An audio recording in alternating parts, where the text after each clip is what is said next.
तर म्हणतो ना आपण, अशक्य ते शक्य करिता साया असं कारण अभ्यास तुका म्हणे.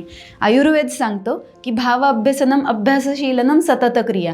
म्हणजे एक गोष्ट तुम्ही पुन्हा पुन्हा पुन्हा पुन्हा सतत करत राहिलात ना की ती गोष्ट तुम्हाला तुमची डिफॉल्ट होते. म्हणजे तुम्ही गाडी चालवायला नवीन शिकता त्यावेळेला तुम्हाला किती ते बघावं लागतं, काही कुठे आहोत आपण, गिअर कुठला टाकलाय, ट्रॅफिक आहे का, सिग्नल लागलंय का, शेजारून कुठे गेलंय.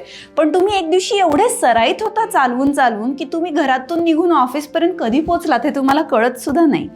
तर आयुष्य जेव्हा तुम्हाला भावणाऱ्या गोष्टींमध्ये, ज्याच्यात तुम्ही माणूस म्हणून ग्रो होणार आहात, अशा गोष्टींमध्ये इतकं सातत्य ठेवता आणि इतक्या प्रयत्नांनी ते पुन्हा पुन्हा करत राहता की तुमचा तो नवीन डिफॉल्ट होतो, तुमचा तो नवीन ऑटो पायलट होतो आणि तुमचं हे जे ग्रो होणं आहे ना हे कधीच थांबत नाही.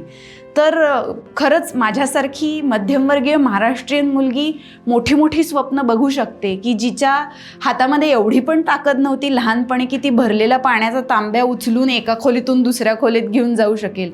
आणि आज जर ती 100-100, 150-150 किलो वजनं उचलू शकते हातातली ग्रिप न सुटता, तर मग कोणालाही ठरवलं तर काहीही करता येणं शक्य आहे, हेच माझं म्हणणं आहे.